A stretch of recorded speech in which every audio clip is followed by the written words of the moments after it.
English scholars looked at, in a brief way, world history, and in a specific way, a short history of Africa.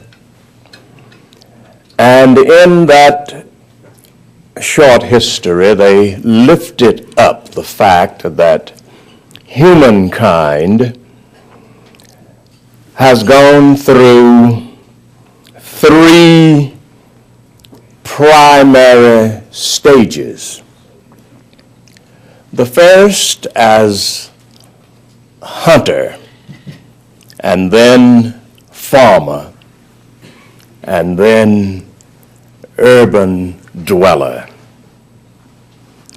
So when we visit the ancient pages and memories of years now gone and take a brief but inadequate look at where we are today, we see that human movement from the rural setting to the urban setting, and all of the implications related to this move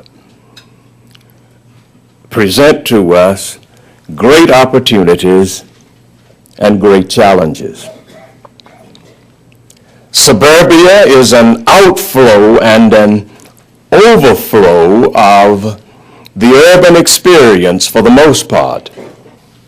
We have finally come to realize that no city nor suburban area can live in isolation or exclusion. They are interdependent. One is free to move out of the city to the most affluent suburban area, but there are a few things you cannot take with you, such as the Federal Reserve Bank, the city, county, state, and federal court systems, the major medical centers, the art museum, the orchestra, and Lake Erie, and a few other vital historical assets. Therefore, we must rebuild and maintain our cities and enhance our regions. Every suburban area is an endangered species if the city is in decay. If we are to survive as a nation, we must have healthy, thriving cities and healthy suburban areas. The story of urban decline is known so well that it needs no rehearsal today. The reality of an endangered suburban area or areas is perhaps a kind of slow learning curve, except for those in the inner ring suburban areas, cities and townships, and this, of course, has a particular kind of warning signal with the market's crisis and the economic challenges we face today, where we are slow to call it what it really is. The late President Reagan borrowed from President Truman without attribution when he said a recession is when your neighbor is out of a job, and a depression is when you're out of a job.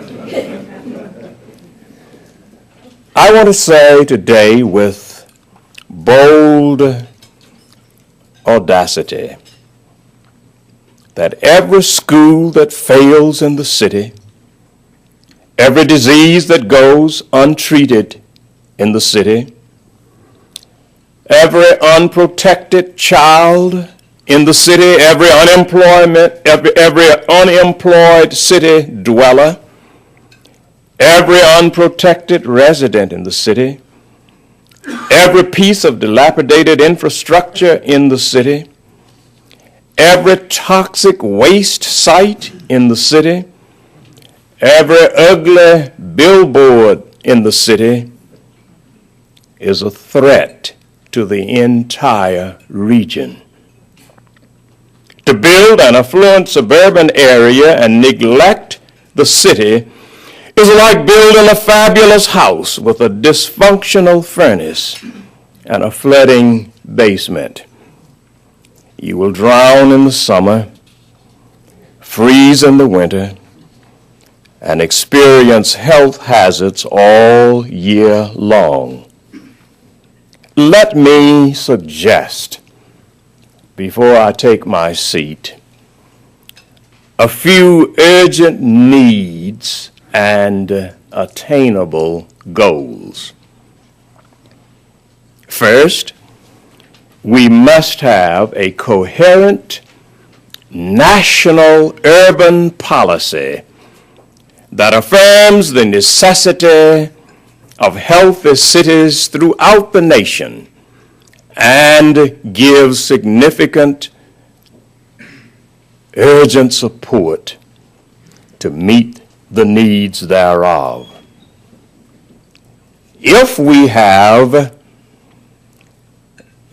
or consider to have expendable cities, this is like saying that you can shut down your lungs and enter your body in a global marathon. 2, a healthy, dynamic, well-equipped, attractive, excellent, celebrated public school system is an absolute necessity. And put public school system in bold print.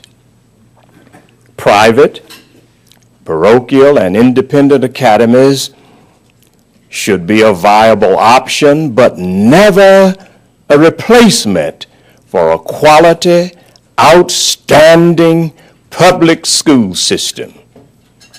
I make a bold declaration that democracy cannot survive without a quality, excellent, viable, creative public school system. I repeat, democracy cannot survive without a viable, excellent, outstanding, creative public school system. Our nation, yea, any nation's best Department of Defense is a great public school system. In the third place, economic development, anchored in fairness, diversity, justice, inclusion, opportunity, and intergenerational mentoring and empowerment with a global perspective is again an absolute necessity. If you had visited the city of Atlanta and Cleveland in tandem or even simultaneously 50 years ago, you would have made some startling contrasts between Cleveland and Atlanta. For 50 years ago, Atlanta was a small, segregated,